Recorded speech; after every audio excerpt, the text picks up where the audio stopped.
स्वागत है आप सभी का नालंदा यूनिवर्स 77 पर। कैसे हैं आप सब। आज हम बात करने वाले हैं ज्योग्राफी के बारे में, यानी कि भूगोल के बारे में आज हम बात करेंगे। और ये भूगोल से संबंधित एमसीक्यू होने वाला है।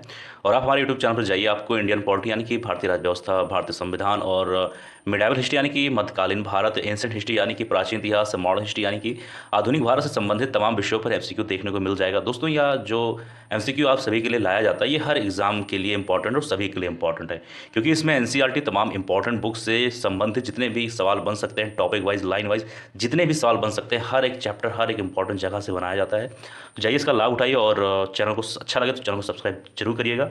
चलिए शुरू करते हैं आज का ये वीडियो। हाँ, प्रश्न नंबर 161 है कि पृथ्वी एकमात्र उपग्रह है। 161 का सही उत्तर होगा बी, यानी चंद्रमा। जो पृथ्वी का एकमात्र उपग्रह है वो है चंद्रमा। वो भी इसको हम लोग प्राकृतिक उपग्रह करते हैं। देखिए, शब्द पूरा आप हमेशा इस्तेमाल करें, सिर्फ उपग्रह नहीं। चंद्रमा पृथ्वी का एक प्राकृतिक उपग्रह है, इंग्लिश में कहा जाए तो नेचुरल सैटेलाइट। ठीक है। प्रश्न नंबर 162 है, शांत समुद्र और तूफानों का महासागर निम्न में से कहाँ स्थित है। 162 का सही उत्तर होगा यानी कि चंद्रमा। 163 है, सी ऑफ, एक मिनट, हाँ, सी ऑफ ट्रैंक्विलिटी कहाँ पर है। 163 का सही उत्तर होगा डी यानी कि चंद्रमा। ठीक है। प्रश्न नंबर 164 पे आ जाइए। इसमें पूछा जा रहा है कि चंद्रमा पृथ्वी का एक चक्कर कितने दिनों में लगाता है। 164 का सही उत्तर होगा ऑप्शन नंबर, एक मिनट, ऑप्शन नंबर हो जाएगा आपका सी, यानी कि 27.3 दिन। ठीक है। आगे बढ़ते हैं। देखिए क्या पूछा गया कि चंद्रमा पृथ्वी का कितने दिनों में चक्कर लगाती है, ये पूछा गया, तो ध्यान देना। प्रश्न नंबर 165 पे आ जाइए। इसमें है कि चंद्रमा से पृथ्वी तक प्रकाश के पहुंचने में लगने वाला समय। क्या पूछा गया, चंद्रमा से पृथ्वी, यानी चंद्रमा से पृथ्वी पर आने वाला जो प्रकाश है उसको कितना समय लगता है। 165 का सही उत्तर होगा डी, यानी कि 2 सेकंड से भी कम लगता है। 166 निम्न में से किस आकाशीय पिंड को पृथ्वी पुत्र कहा जाता है। ध्यान दीजिए, आकाशीय पिंड के बारे में पूछा जा रहा है कि जिसको पृथ्वी पुत्र कहा जाता है। 166 का सही उत्तर होगा सी, यानी कि चंद्रमा को। देखिए, चंद्रमा से संबंधित आपको कितनी जानकारी मिल चुकी है, कितना अच्छा ये वीडियो जा रहा है। इसलिए कहता हूँ ध्यान देना और अपने दोस्तों के साथ वीडियो को जरूर शेयर करना। एक बात और, अगर बाहर से थोड़ा बहुत भी आवाज़ आ रहा है तो उसको आप जरूर इग्नोर करिएगा, क्योंकि देखिए हल्का फुल्का आवाज़, कुछ बाहरी तत्व वो लोग अपना काम तो भाई करेंगे ही करेंगे। आप कितना भी उनको मना करिए, कुछ भी वो तो करेंगे। हम लोग का काम है, रिस्पॉन्सिबिलिटी है चीज़ों को पढ़ना समझना। आप इस पर फोकस करिएगा सिर्फ। 167 है कि बृहस्पति का द्रव्यमान है लगभग कितना है द्रव्यमान। 167 का सही उत्तर होगा बी, यानी कि सूर्य के द्रव्यमान का 1000वां भाग। प्रश्न नंबर 168 पे आ जाइए। इसमें कहा गया है कि आकाश का सबसे चमकदार तारा कौन सा है।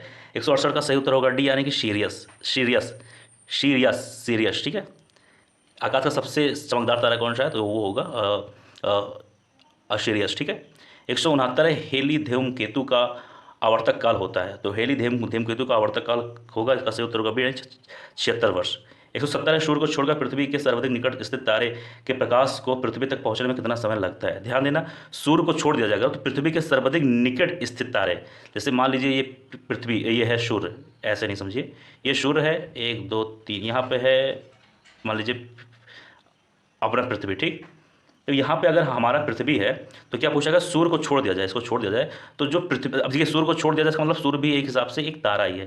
तो पृथ्वी के जो सबसे निकट स्थित तारा है, मान लीजिए कोई भी जो आसपास में तारा है, वहाँ से तारे को प्रकाश को पृथ्वी तक, वहाँ से अगर यहाँ पे आएगा प्रकाश तो कितना समय लगता है। 170 का सही उत्तर होगा डी, यानी कि 4.5 वर्ष। ठीक है। आगे आइए।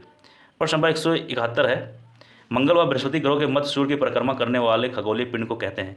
171 का सही उत्तर होगा डी, यानी कि क्षुद्र ग्रह। आगे बढ़ते हैं। प्रश्न नंबर 172 है, क्षुद्र ग्रह जिन ग्रहों के बीच पाए जाते हैं वो हैं, तो वो क्या है। 172 का सही उत्तर होगा सी, यानी कि मंगल और बृहस्पति। अब ध्यान देना, ये कितना इंपॉर्टेंट सवाल आ जाता है। क्षुद्र ग्रह जिन ग्रहों के बीच पाए जाते हैं तो ये कौन कौन से हैं। अब मंगल और बृहस्पति, ये मंगल है, ये बृहस्पति, तो क्षुद्र ग्रह इन्हीं के बीच में पाए जाते हैं। ठीक है। प्रश्न नंबर आ जाइए, बात करें अगर 173 के बारे में, तो इसमें है सर्वप्रथम खोजा गया क्षुद्र ग्रह सबसे पहले कौन सा खोजा गया था। सही उत्तर होगा ए, यानी कि शीरस। प्रश्न नंबर 74 है, 174 मतलब धूमकेतु के पुच्छ सूर्य से परिदृष्ट होते हैं क्योंकि। अब देखिए, धूमकेतु के पुच्छ सूर्य से परिदृष्ट होते हैं क्योंकि। 174 का सही उत्तर होगा सी, यानी कि एक मिनट सी एक होगा ना, सी, यानी कि सूर्य द्वारा उत्सर्जित विकिरण धूमकेतु पर व्यंज दाब डालता है, जिससे उसकी पुच्छ सूर्य से दूर क्षिप्त हो जाती है। इसको एक बार फिर से आप लोग खुद भी पढ़िएगा। जो सवाल थोड़ा ज़्यादा बड़ा रख रहे, मैं तो पढ़ता ही हूँ, आपका भी फर्ज है उसको एक बार पढ़ने का। 175 क्षुद्र ग्रहों के विषय में निम्नलिखित कथनों पर आपको विचार करना है। यहाँ पर 3 पॉइंट है, 1 2 3, तीनों पॉइंट को पढ़ना है। यहाँ पर क्षुद्र ग्रह के बारे में पूछा जा रहा है तो पढ़ना है, फिर उत्तर देना है। वैसे पहले उत्तर जान लेते हैं, फिर आगे बात करेंगे। उत्तर होगा आपका सी, सी यानी कि 1 और 2 सही है, 1 सही है 2 सही है, तीसरा गलत है। तो क्षुद्र ग्रह के बारे में क्या कहा गया है? एक, क्षुद्र ग्रह सूर्य की परिक्रमा करने वाले विभिन्न आकारों के चट्टाने मलबे हैं, ये चीज़ ध्यान देना। दूसरा है अधिकांश क्षुद्र ग्रह छोटे हैं किंतु कुछ का व्यास 1000 किलोमीटर तक भी बड़ा है। ठीक है, तो पहला सही है, दूसरा सही है, तीसरा गलत है। 176 है कि सूर्य ग्रहण के दौरान क्या होता है? 176 का सही उत्तर होगा बी, यानी कि सूर्य और पृथ्वी के बीच चंद्रमा आ जाता है। सूर्य ग्रहण के बीच में क्या होता है? सूर्य पृथ्वी के बीच, सूर्य पृथ्वी के बीच चंद्रमा आ जाता है। ठीक, 177 पे आ जाइए। इसमें कहा जा रहा है कि पूर्ण सूर्य ग्रहण, यहाँ देखिए ये सब पे ध्यान देना, पूर्ण मतलब पूरा, पूर्ण सूर्य ग्रहण के समय सूर्य का कौन सा भाग दिखाई देता है? 177 का सही उत्तर होगा ए, यानी कि एक मिनट, क्रीट।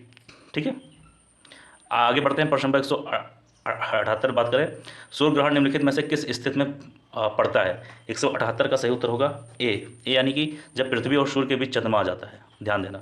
179 है, सूर्य ग्रहण की स्थिति पाई जाती है। 1 पॉइंट है, 2 पॉइंट है, 3 पॉइंट है, 4 पॉइंट है। 4 पॉइंट है तो पूछा गया सूर्य ग्रहण की स्थिति पाई जाती है, तो 169 का सही उत्तर होगा सी, यानी कि 2 4 नहीं, 2 4 नहीं, 2 3, यानी कि 2 होगा जब चंद्रमा सूर्य और पृथ्वी के बीच आ जाता है, 3 होगा जब अमावस्या का दिन होता है। ठीक है, तभी सूर्य ग्रहण की स्थिति पाई जाती है। प्रश्न नंबर 180 है, एक कैलेंडर वर्ष में अधिक से अधिक कितने ग्रहण हो सकते हैं? यहाँ पे संभावना व्यक्त किया जा रहा है कि कितने हो सकते हैं, तो 180 का सही उत्तर होगा बी, यानी कि 7। ध्यान देना।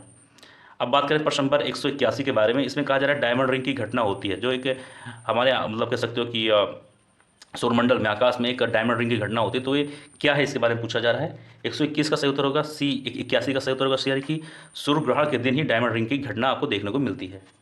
ठीक है, 182 है कि सिजगी है, तो सिजगी क्या है इसके बारे में जानते हैं। 182 का सही उत्तर होगा ए, यानी कि सूर्य और पृथ्वी, एक मिनट, सूर्य पृथ्वी और चंद्रमा एक ही सीधी रेखा में, जैसे सूर्य पृथ्वी चंद्रमा ये एक ही रेखा में जब स्थित हो तो उसे कहते हैं सिजगी। ध्यान देना। प्रश्न नंबर 183 है, चंद्र ग्रहण का कारण। 183 का सही उत्तर होगा सी, यानी कि सूर्य एवं चंद्रमा के बीच पृथ्वी का आ जाना चंद्र ग्रहण का कारण है। 184 क्या है? चंद्र ग्रहण घटित होता है, तो 184 का सही उत्तर होगा सी, यानी कि अर्धचंद्र के दिन, अर्धचंद्र के दिन जो है चंद्र ग्रहण घटित होता है। ठीक है, प्रश्न नंबर 185 है आप सभी के सामने। अब देखिए 185 में 2 सूची दिया गया, एक सूची में है कुछ विशेष लक्षण और दूसरी सूची में है ग्रह, तो बताना है कौन से ग्रह का कौन सा विशेष लक्षण है। 185 का सही उत्तर होगा डी, यानी कि ए का 1, बी का 3, सी का 2, डी का 4। यानी कि बात करें ए, यानी कि सौरमंडल का सबसे छोटा ग्रह, तो इसका उत्तर होगा बुध, क्योंकि ए का 1 है, बी का 3 है ना, सौरमंडल का सबसे बड़ा ग्रह, तो ये होगा 3। इसी तरह सी का होगा 2 और डी का होगा 4। ठीक है, प्रश्न नंबर 186, निम्नलिखित में से किसे शुक्र ग्रह कहते हैं? 186 का सही उत्तर होगा सी, यानी कि वीनस को इंग्लिश में से वीनस कहते हैं। प्रश्न नंबर 187, सूर्य और पृथ्वी के बीच औसत लगभग दूरी कितनी है? तो प्रश्न नंबर 187 का सही उत्तर होगा डी, यानी कि 150 गुणे 10 का पावर 6 किलोमीटर, बहुत ज़्यादा हो गया।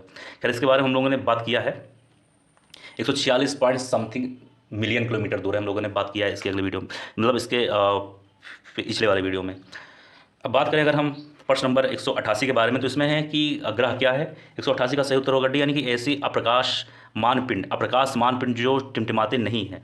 यहाँ लिखा है टिमटिमाते नहीं है, जो चीज़ भाई टिमटिमाएगा वो हो जाएगा अपने आप में एक स्टार हो जाएगा ना, तारा। तो तारा और ग्रह में अंतर है। जैसे सूर्य एक कह सकते हो कि एक तारे की भांति, उसको हम ग्रह नहीं कहेंगे, लेकिन पृथ्वी शुक्र ये सब एक ग्रह है।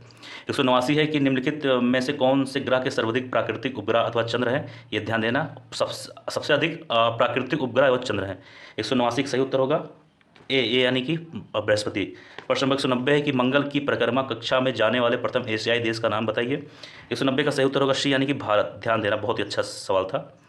प्रश्न नंबर 191 है कि निम्नलिखित को आकार के अनुसार घटते क्रम में लगाना है।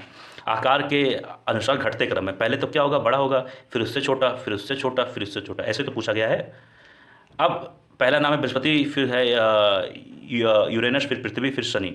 191 का उत्तर होगा सही सी, यानी कि पहले होगा 1 सबसे बड़ा होगा बृहस्पति, फिर होगा 4, फिर होगा शनि, फिर होगा 2, फिर होगा यूरेनस, ये वाला होगा यूरेनस। ठीक है, फिर होगा पृथ्वी। ठीक है, तो पृथ्वी इन चारों में सबसे छोटा है।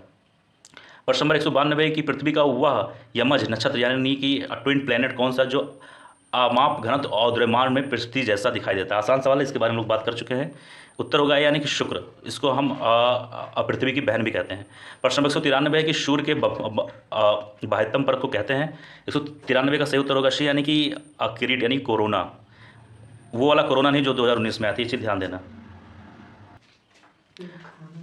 अरे यार, अब बात करेंगे प्रश्न नंबर 194 के बारे में। इसमें है कि ब्लू मून परिघटना क्या होती है। 194 का सही उत्तर होगा ऑप्शन नंबर ए, यानी कि जब एक ही माह में 2 अपूर्णिमा होता है उसको कहते हैं ब्लू मून परिघटना।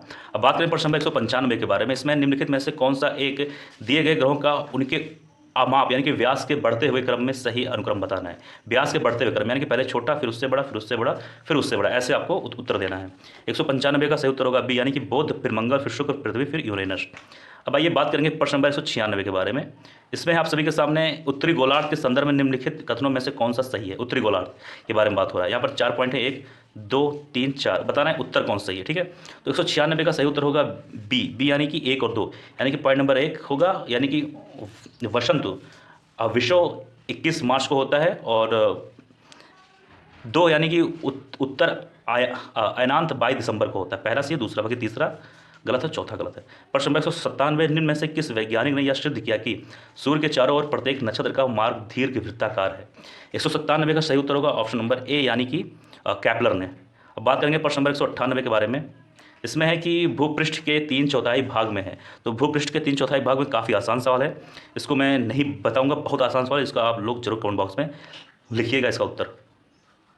अब बात करेंगे, बस सिर्फ 2 ही सवाल है। अब बात करेंगे प्रश्न नंबर 199 के बारे में।